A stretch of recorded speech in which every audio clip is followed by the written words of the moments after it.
Greetings everyone, Mike here with Sci-Fi and more, and welcome back to the channel. And if you're new here, welcome to our Sci-Fi family. And happy Halloween to everyone. And I thought, in the spirit of Halloween, what better topic to cover than the mother of science fiction herself, Mary Shelley, and her revolutionary novel, Frankenstein. So, strap your popcorn to a table, raise it up into a lightning storm, throw the switch, and let's see if we can bring your popcorn to life as we explore the mother of sci-fi, Mary Shelley.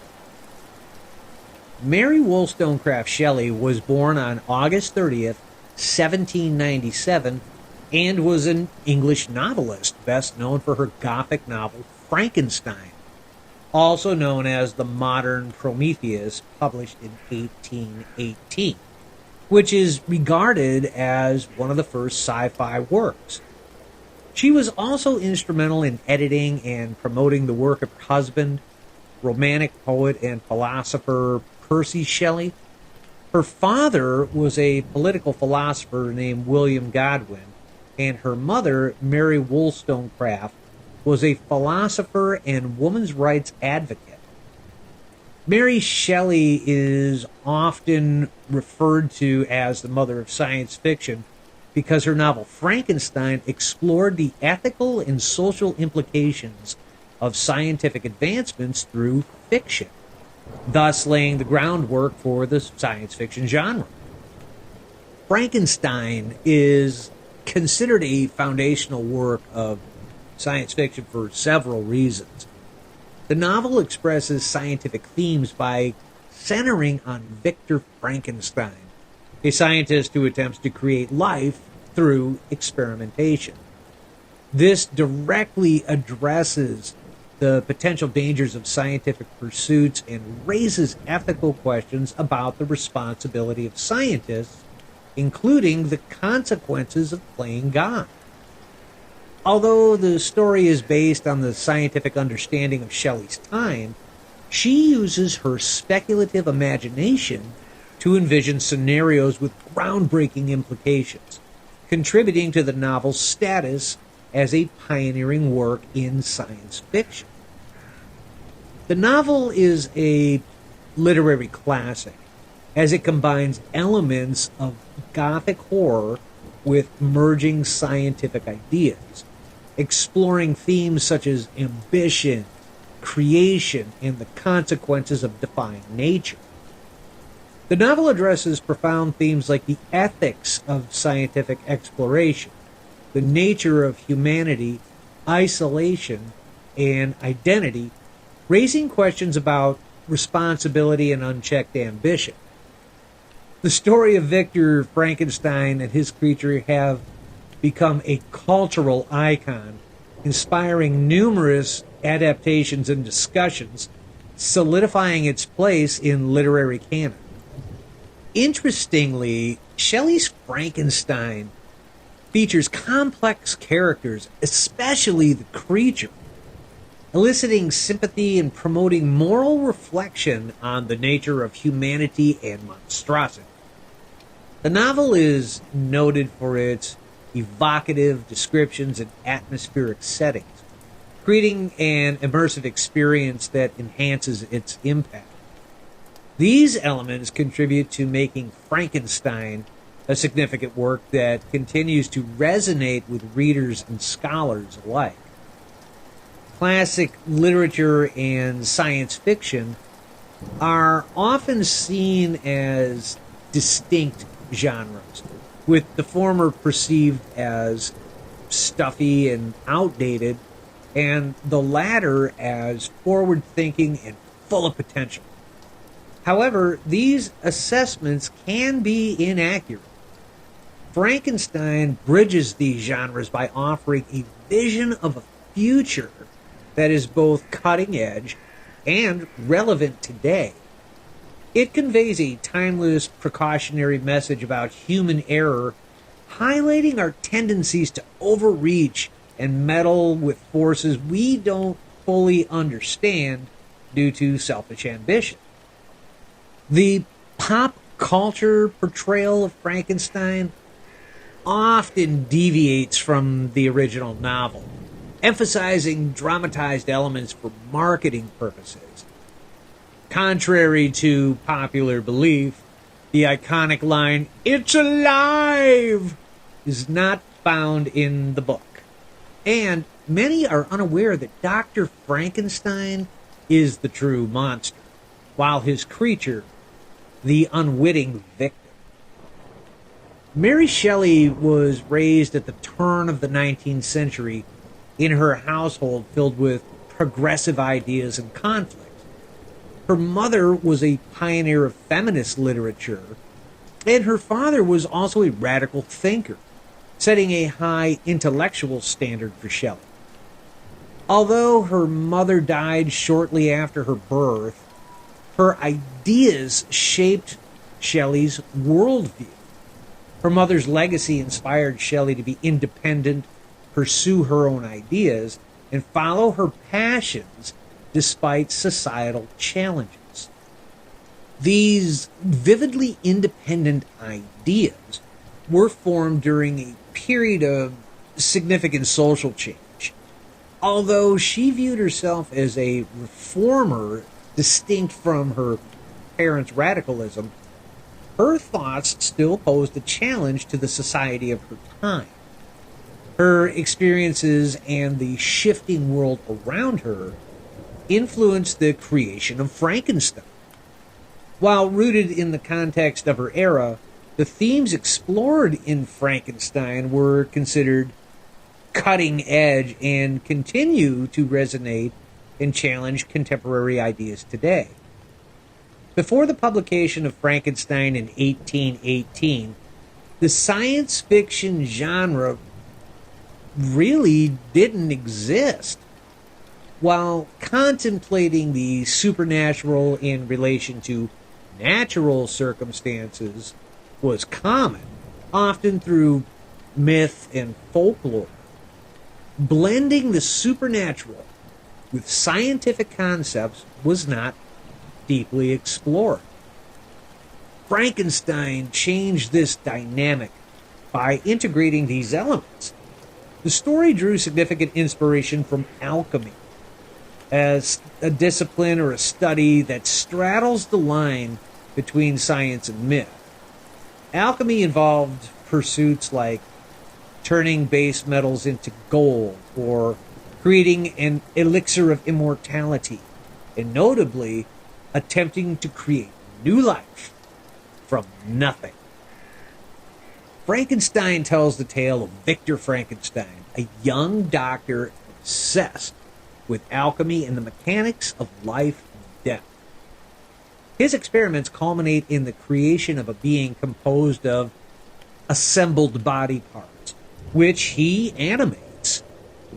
Contrary to popular belief, and I can't believe I have to explain this one, but I will.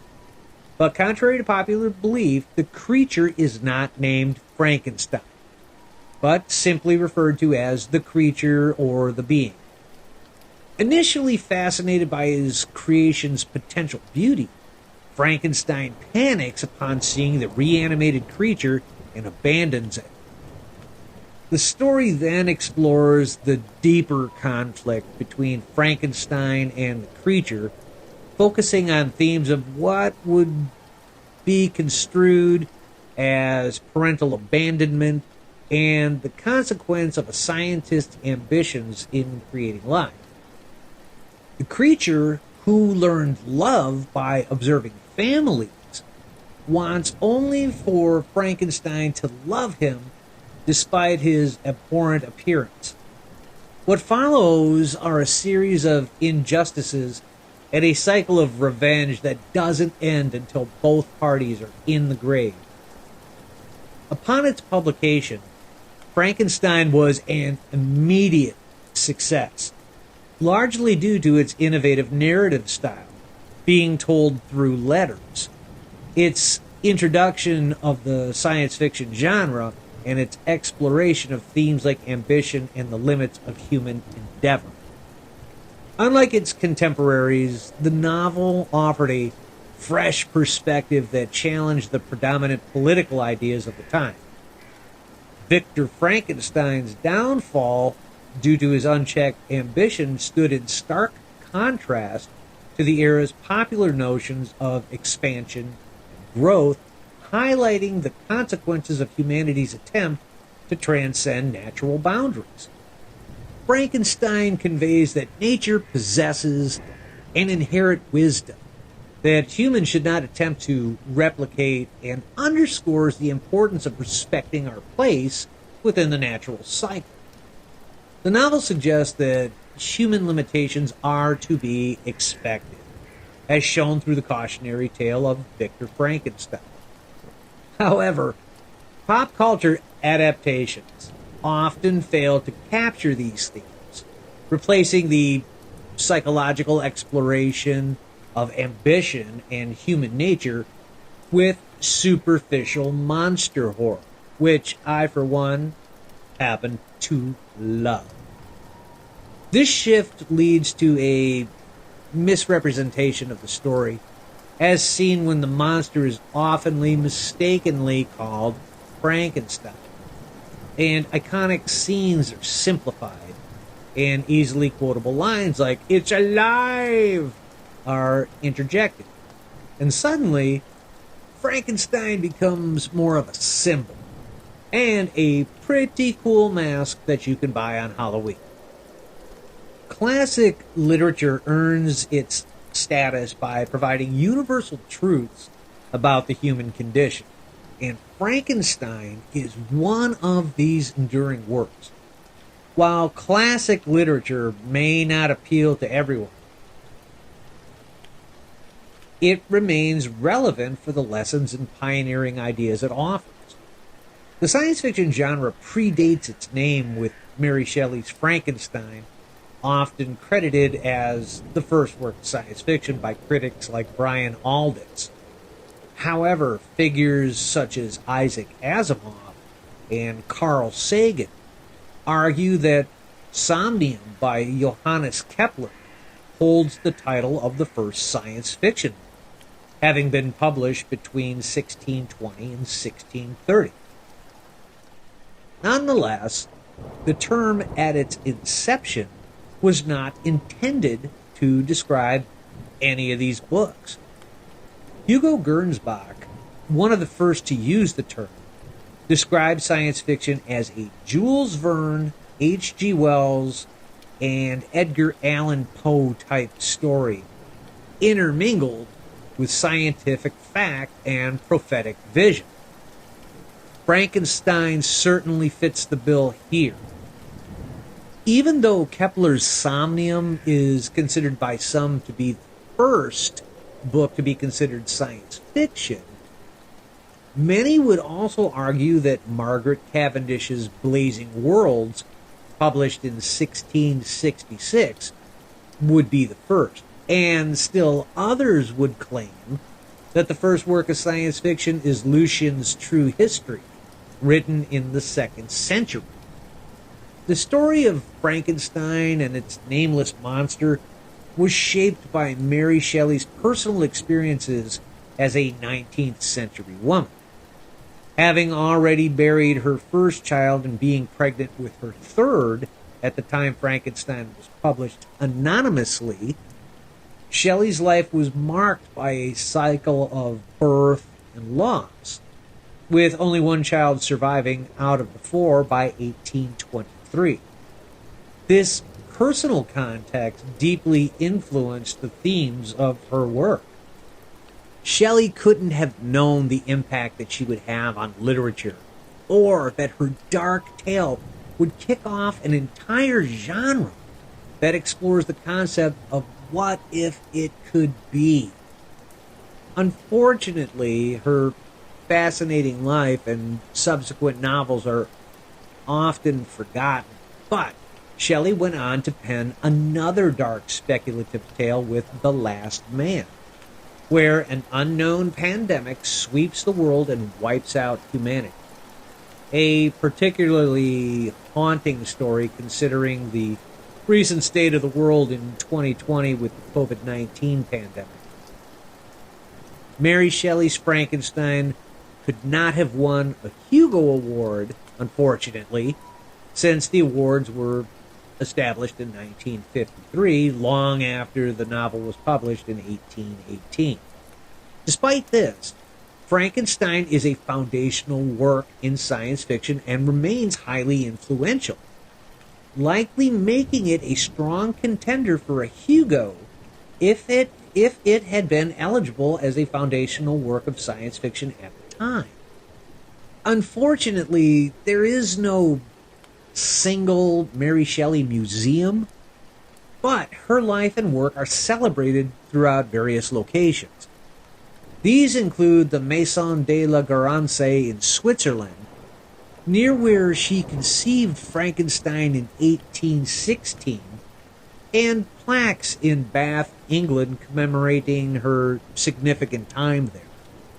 Additionally, the Shelley Memorial at the University of Oxford is primarily dedicated to her husband, Percy, but also contributes to the preservation of the Shelley family legacy. Together, these sites preserve and honor Mary Shelley's contributions to literature. However, now, over time, Frankenstein's monster, on the other hand, he's been adapted into many different forms of media, including movies, graphic novels, and even a couple of songs. There are so many adaptations that we would literally be here all day. But here are a few. The first Frankenstein film in 1931 was directed by James Whale and was an American science fiction horror film that was adapted from a 1927 play based on Mary Shelley's 1818 novel. Whale followed that film with The Bride of Frankenstein in 1935, and this film continued the story right from the 1931 film. And who could forget the classic 1957 film, The Curse of Frankenstein, and its sequel, The Revenge of Frankenstein. 1967 gave us Frankenstein Created Woman, and who could forget 1948's Abbott and Costello Meet Frankenstein. And in more recent years, the ongoing story of Frankenstein's monster continues with the 2014 movie I, Frankenstein. This film is based on the graphic novel by Kevin Grevioux and continues the story of the monster after Victor Frankenstein's death. But it didn't stop there. Frankenstein's monster even got into live-action television on NBC on Saturday mornings from 1976 to 1977 with The Monster Squad.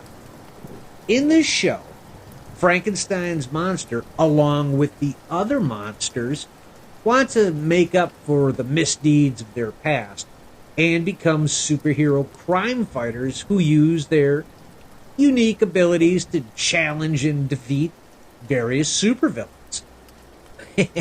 And, not to be left out, Frankenstein has also appeared in a number of comic books over the years, to include DC Comics, Marvel Comics, Dell Comics, and a 1940 through 1954 comic run in Prize Comics from writer and artist Dick Briefer. And in a couple more creative media adaptations, in August of 1962, the world was introduced to the song Monster Mash, performed by Bobby Boris Pickett and released by Garpax Records. And if you have never heard this song, just go to any Halloween party. I'm pretty sure you're going to hear it. And finally, in 1973, the Edgar Winter Group released their instrumental Frankenstein, so named because it was constructed from bits and pieces of several different takes. Frankenstein has inspired countless writers and works in the science fiction genre, and its moral questions have set the stage for future explorations within the genre, influencing science fiction writers and filmmakers to this day. Through these contributions, Shelley laid the groundwork for the development of science fiction as a genre, earning her the title, the mother of science fiction. And there you have it, Cosmic Core. We hope you have enjoyed our Halloween retrospective on Mary Shelley. And if you did, please be sure to hit like and share the video. And if you feel we earned it, please feel free to subscribe. It's one click for you, but it means the world to us. And in the spirit of Halloween, what is your favorite version of Frankenstein's monster that has come up in movies and TV over the years? Let me know in the comments below. I think mine would have to be the 1974 Mel Brooks comedy horror movie Young Frankenstein and the 2004 action horror film Van Helsing. I like comedies and team-up movies, but of the two, Young Frankenstein is the winner, at least for me. That's all for now, Cosmic Core. I hope you have a fun and safe Halloween, and we will see you in the next video. Have a great galactic day.